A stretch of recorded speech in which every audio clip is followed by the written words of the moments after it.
Delhi liquor scam కేసులో కీలక పరిణామం. ఈ కేసు విషయంలో ఆరోపణలు ఎదుర్కొంటున్న మనీష్ సిసోడియా, అరవింద్ కేజ్రీవాల్ అలాగే కవితలకు క్లీన్ చిట్ ఇచ్చింది కోర్టు. సో కవితకు కూడా ఊరట లభించింది. దీంతో కవిత ఏ తప్పు చేయలేదు అని చెప్పిన వాళ్ళు సమర్థించుకున్న వాళ్ళందరూ కూడా ఆనందం వ్యక్తం చేస్తున్న పరిస్థితి. తెలంగాణ జాగృతి నేతలు హర్షం వ్యక్తం చేస్తూ ఉన్నారు కోర్టు తీర్పు పట్ల. కవిత అయితే 5 నెలల పాటు జైలు శిక్ష అనుభవించారు ఈ కేసులో. అలాగే మనీష్ సిసోడియా 17 నెలలు, కేజ్రీవాల్ 5 నెలల పాటు ఆయన ముఖ్యమంత్రి హోదాలో ఉండి కూడా జైలు శిక్ష అనుభవించారు కేజ్రీవాల్. ఇక కోర్టు తీర్పు తర్వాత కేజ్రీవాల్ అయితే చాలా భావోద్వేగంతో మాట్లాడారు. ఇది కక్షపూరితము, ఇప్పటికైనా మేము ఏ తప్పు చేయలేదని ప్రూవ్ అయింది అని చెప్పేసి. సో ఈ కోర్టు తీర్పు నేపథ్యంలో కోర్టు తీర్పు తర్వాత జరిగే రాజకీయ పరిణామాలు ఏంటి అంటే ఏం చెప్తారు? ఎస్ అండి, ఈరోజు రౌజ్ అవెన్యూ కోర్టు, న్యూఢిల్లీలో ఒక court, Rouse Avenue court CBI charge షీట్లో ఎన్నో లోపభూయిష్టంగా, సిబిఐ ఛార్జ్ షీటే ఒక దారుణంగా ఉంది. 1000 పేజీలకు పైగా, వేలాది పేజీలు వాల్యూమినస్ ఛార్జ్ షీటే ఎంత దారుణంగా ఉంది అంటూ ఈ స్కామ్ కేసు, ఏది లిక్కర్ స్కామ్ కేసుని టోటల్గా కొట్టివేయబడింది.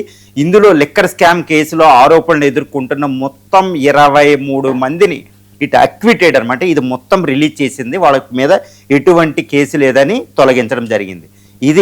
ఇది ఏంటంటే భారతదేశంలో ఒక సంచలనమైన కేసుగా ఇది ఒకటి నిరూపితమైంది, ఉండిపోబోతుంది కూడా చరిత్రలో. ఎందుకంటే ఆమ్ ఆద్మీ పార్టీ, ఈ పార్టీ అనేది ఇటు కాంగ్రెస్కి ఇటు బీజేపీకి ఒక ప్రత్యామ్నాయంగా గాంధీయన్ మార్గంలో ఒక అద్భుతంగా ఎదిగిన పార్టీ ఢిల్లీలో అనూహ్యంగా అధికారంలోకి వచ్చేసింది. ఢిల్లీ నుండి ఇటు పంజాబ్లోకి అధికారంలోకి వచ్చింది.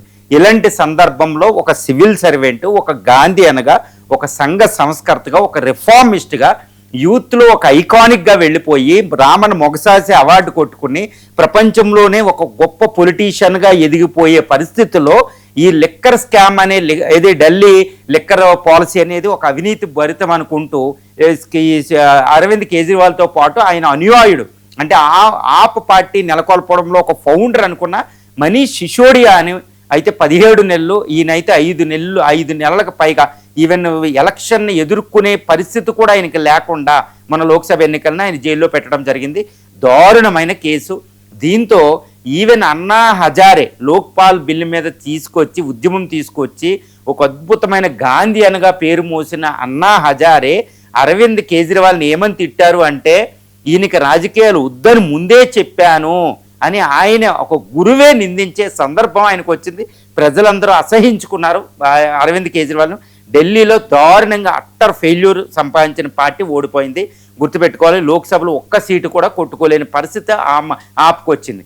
మరి ఇప్పుడు ఈ సిబిఐని అంటే ఎన్ఫోర్స్మెంట్ డైరెక్టరేటు సిబిఐ దాఖలు చేసిన 2 కేసుల్ని ఇది కొట్టివేయడం జరిగింది.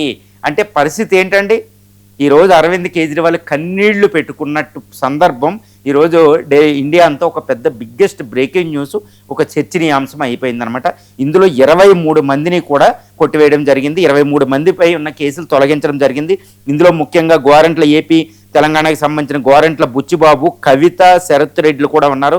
తర్వాత CBI court Rouse Avenue court ఏం చెప్తుందంటే, సిబిఐ వాల్యూమినస్ ఛార్జ్ షీటు, వేలాది పేజీలతో ఒక ఛార్జ్ షీట్ దాఖలు చేయడం జరిగింది సిబిఐ. ఇచ్చిన ఈ ఛార్జ్ షీట్లో no evidence, no proper evidence, అసలు ఈ స్కామ్ అనే థియరీని ప్రూవ్ చేయడానికి ఎటువంటిది కూడా లేదు, కాంట్రడిక్టరీగా ఉంది అని చెప్పింది. తర్వాత కేజ్రీవాల్ మీద అయితే కేజ్రీవాల్ని అనవసరంగా జైల్లో పెట్టారు, అనవసరంగా ఇంప్లికేట్ చేశారు, ఆయనకి ఎగ్నెస్ట్గా నో కోజెంట్ మెటీరియల్ అని, కోజెంట్ అంటే చాలా స్పష్టమైన మెటీరియల్ లేదు అని సుస్పష్టంగా ఈ కోర్టు చెప్పడం, రౌజ్ అవెన్యూ కోర్టు చెప్పడం జరిగిపోయింది. తర్వాత ఇందులో కపిల్ సింగ్ అని ఒక ఆయన్ని ఏవోనగా ఆయన లోపల పెట్టారన్నమాట. ఆయన మీద అస్సలు ఏమీ లేదు. మరి ఎఫ్ఐఆర్ దాఖలు ఎలా జరిగింది అనుకుంటూ మాట్లాడింది.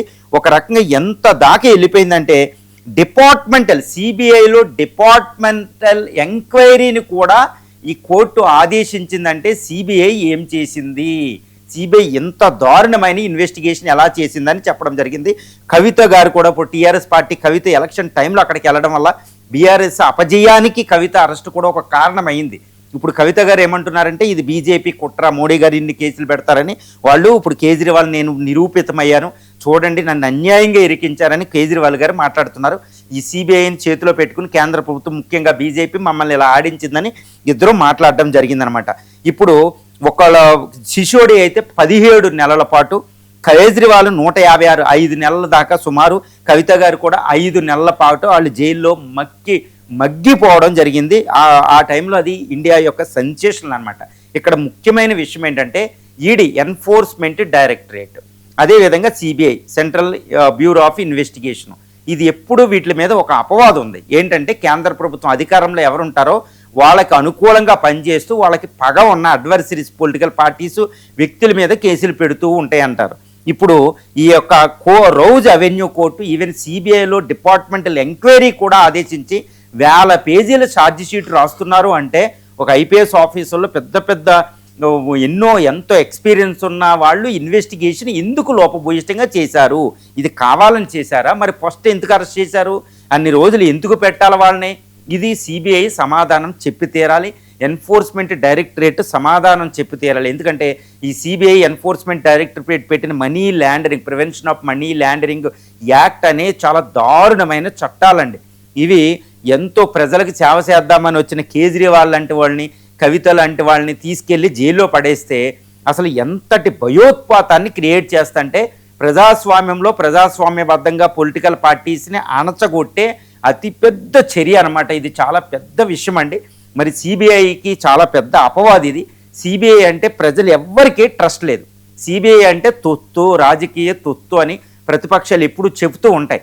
అది నీ రోజు ప్రజలు నమ్మే పరిస్థితి ఈ రోజు వచ్చింది. సిబిఐ అంటే ఈడీ అంటే ఇది ఒక రీసెంట్గా ఒక అపవాదం అనమాట. ఇప్పటి వరకే సిబిఐ మోడీ గారు అధికారంలోకి వచ్చిన తర్వాత సిబిఐ ఈడీ కేసులు పెట్టిన దాంట్లో 100కి 99% అపోజిషన్ పార్టీ వాళ్ళే. అంటే అధికార పార్టీకి అనుబంధంగా ఉన్న వాళ్ళు, అధికార పార్టీ సపోర్టర్లో, అధికార పార్టీలో మెంబర్లు అంటలేదండి, అధికార పార్టీకి అనుకూలంగా ఉన్న ఇండస్ట్రియలిస్ట్ అధికార పార్టీకి అనుకూలంగా ఉన్న ఎవరి మీద కూడా ఈడీ సిబిఐ ఎందుకు కేసులు పెట్టడం లేదు అనేది ఒక పెద్ద అపవాదం ఉందండి. దాన్ని మనం గుర్తుపెట్టుకోవాలి.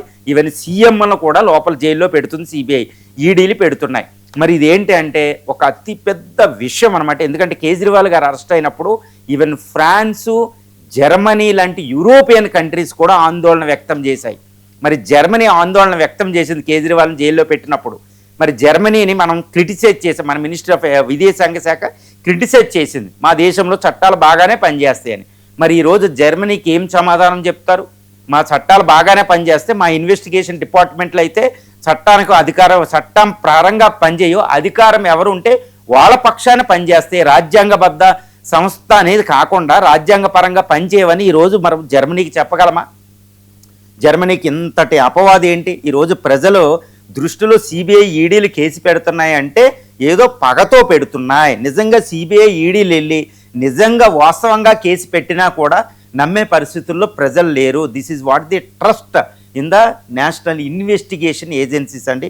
చాలా దారుణమైన పరిస్థితి. ఎందుకంటే దేశ రాజకీయాలని ఒక కుదుపున అతి పెద్దది. ఎందుకంటే ఇటు కాంగ్రెస్కి ఇటు బీజేపీకి ప్రత్యామ్నాయంగా ఆప్ ఎదుగుతుంది. ఒక నేషనల్ పార్టీగా అవతరించి తిరుగులేని నేతగా కేజ్రీవాల్ వచ్చారన్నమాట. ఒక స్వచ్ఛమైన నేతగా ఆయన వచ్చారు. మరి ఆయన మీద అలా వేసేయడం అంటే ఒక గాంధీయన్గా వచ్చారు. ఆప్ ఢిల్లీ ప్రజలు ఆయనకి బ్రహ్మ రథం పట్టి 2-3 సార్లు ఆయన తిరుగులేని మెజార్టీ ఇచ్చారంటే గుర్తుపెట్టుకోవాలి.